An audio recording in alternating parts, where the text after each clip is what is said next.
Alright, this is just a pre-sharpening sharpness test.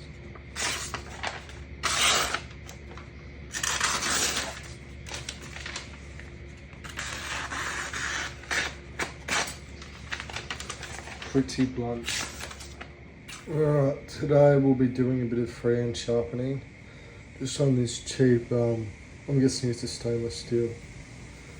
Doesn't really look very stainless with all these rust spots, but yeah. Anyways, always want to lock your wrist in. Try and find the angle on the knife. Keep that locked. When you're trying to reach the tip, raise your elbow a little bit and just put medium pressure. Let the stone do all the work.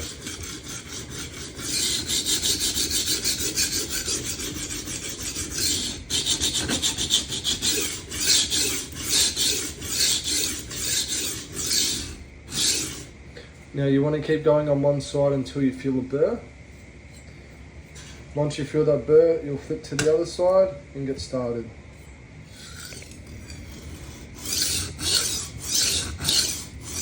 Now we're on the other side, since we've got that burr.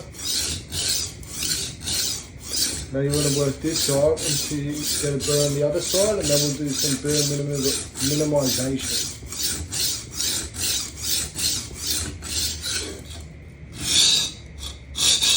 Now because this knife has a lot of chips in it, we have to try and remove those chips as best as we can.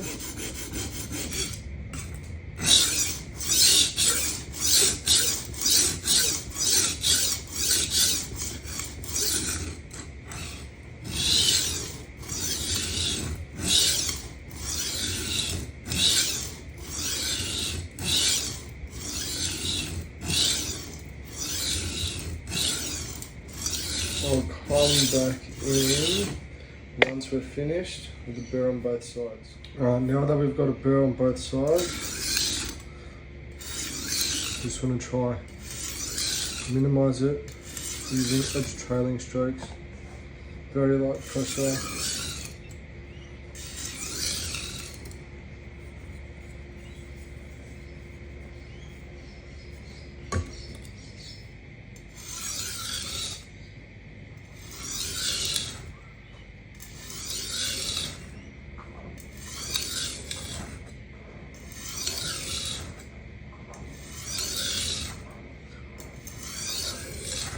Sorry about that noise, probably you're in the dishwasher.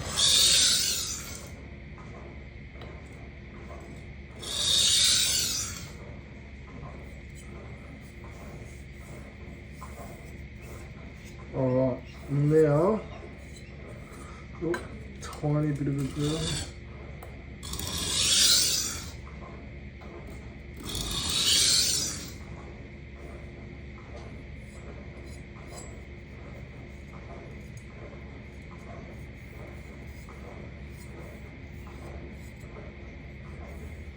Right, I reckon we're done with this one. This is a 140 Atoma. Now we'll go on to the 400. Alright, now we are on the 400 Atoma. Just going to refine that 140 edge. Same thing, find your angle and get into it.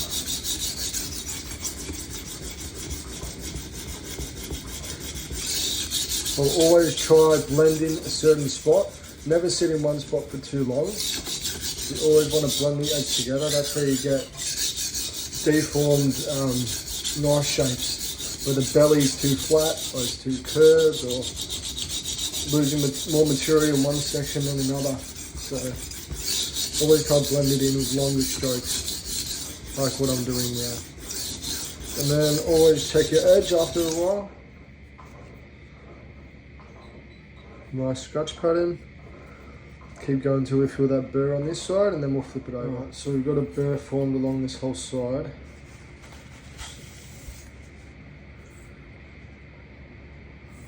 So the edge is starting to take shape and look nice compared to this 140 side.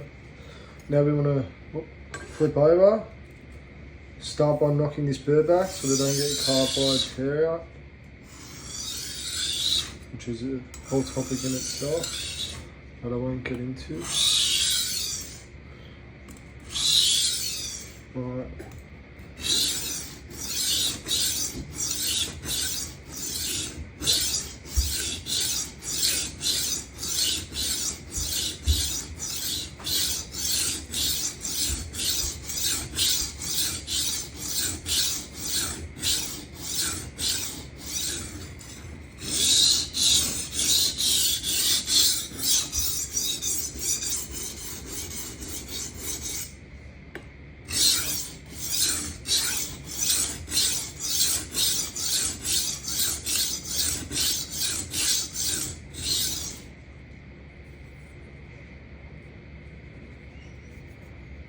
We're already forming another burr. Awesome. Alright, now we've got a burr again on this side. Now I can just minimize it.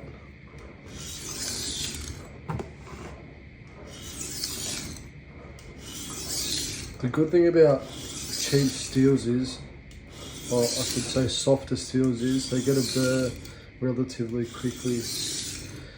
But they can be a pain to completely remove the burr. I've spent hours on and off trying to remove the burr completely, and it's definitely not fun. You can see it's just being real stubborn right there. Everywhere else it's alright. So we want to just particularly work in that section. Use the corner of the knife.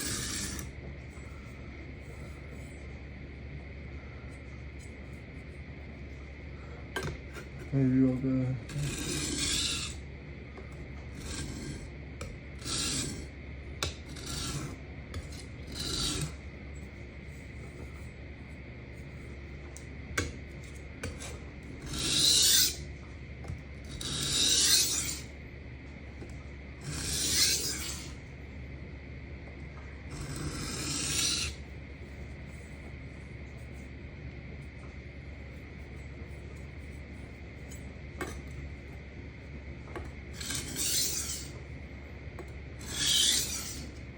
No, I'm putting no pressure here.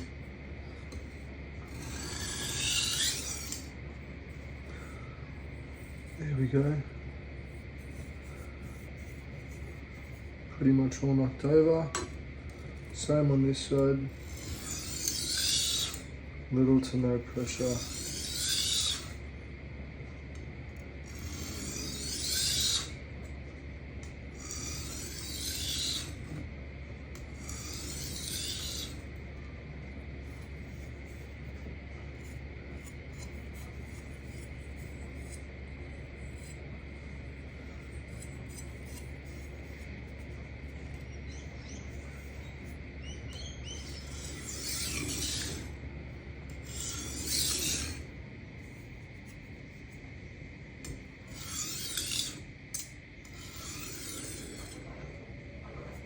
Just wanted to show you guys. If you look closer, you can literally see that burr. Probably just ripped some of it off.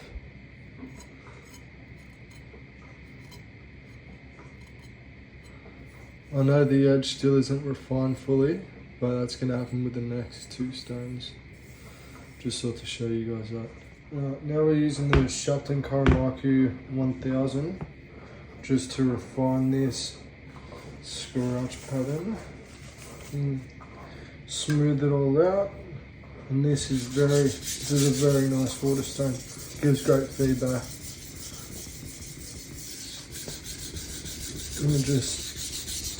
I find it's very good for the softer steels like this. For the harder steels, it takes a bit longer to cut. That's where I use my diamond. I have some Veneer Phoenix diamond, resin bonded diamond stones. But for the softer steels, these Shapton water stones work fine.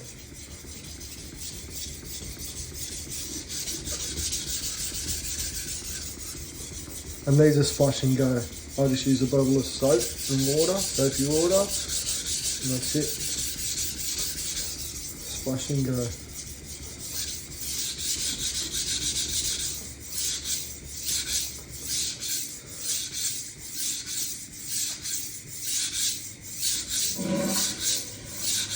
And there goes that drain for the dishwasher.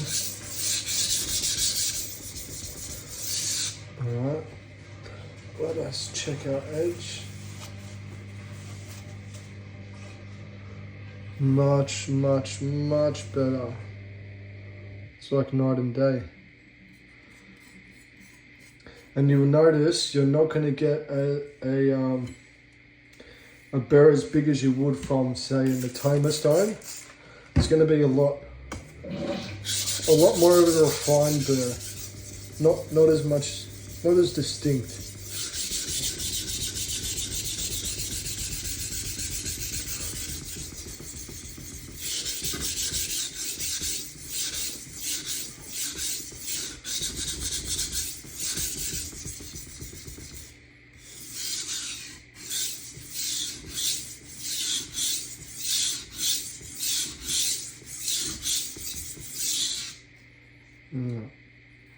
Now we got that burr on the other side. Now I can flip it over.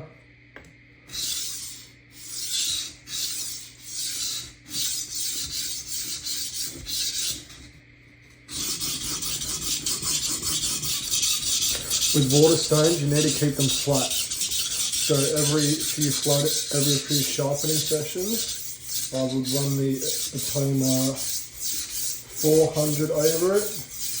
Put a grid pattern on it with a marker so I can see any low spots, and that'll just keep the stone from being bowed. Always need to have flat stones, otherwise you can cook your edge. Alright, I'm pretty much done with both sides. I'm just going to do some very light strokes. Burr minimizing strokes. The more burr minimization we do on the stone, the less we have to do on the strop. We don't want any burr to snag on our leather strop. We'd rather fully remove it on here.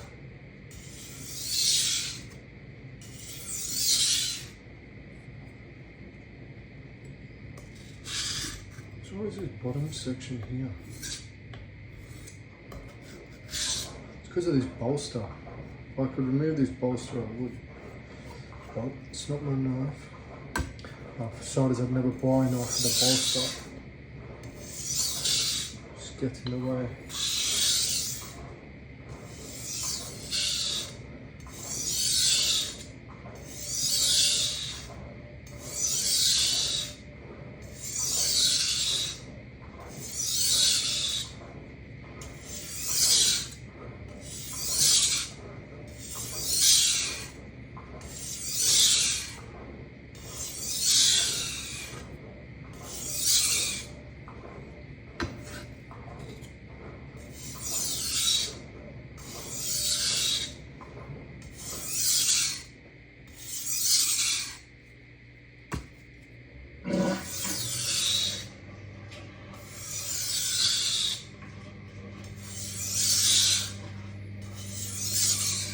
Alright, I'm pretty happy with that. Got about a good amount of bite, and we'll clean it up and we'll check it before we strop. Alright, we just got a 1 micron leather strop with gunny juice on there. We are just going to now strop the edge. You don't want to put a lot of pressure when you're stropping. Use the same angle as you were sharpening with. If you do put more pressure, you have a chance of rolling the edge. As the leather's soft, it'll curl around the edge, potentially causing it to fold it and roll over.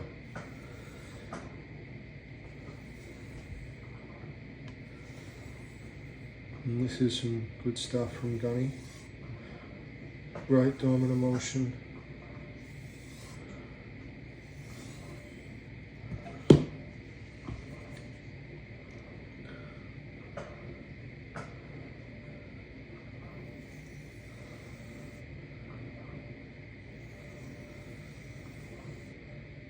Take it nice and easy when you're stropping.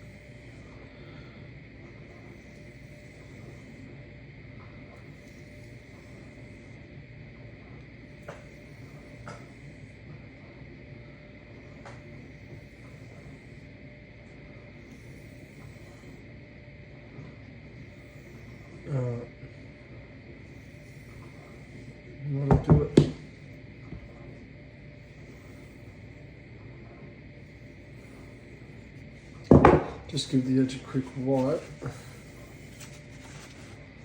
Now, get a fresh piece of paper,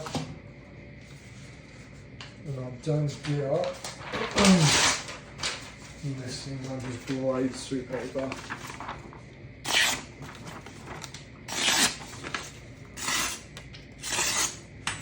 Like nothing. Yep.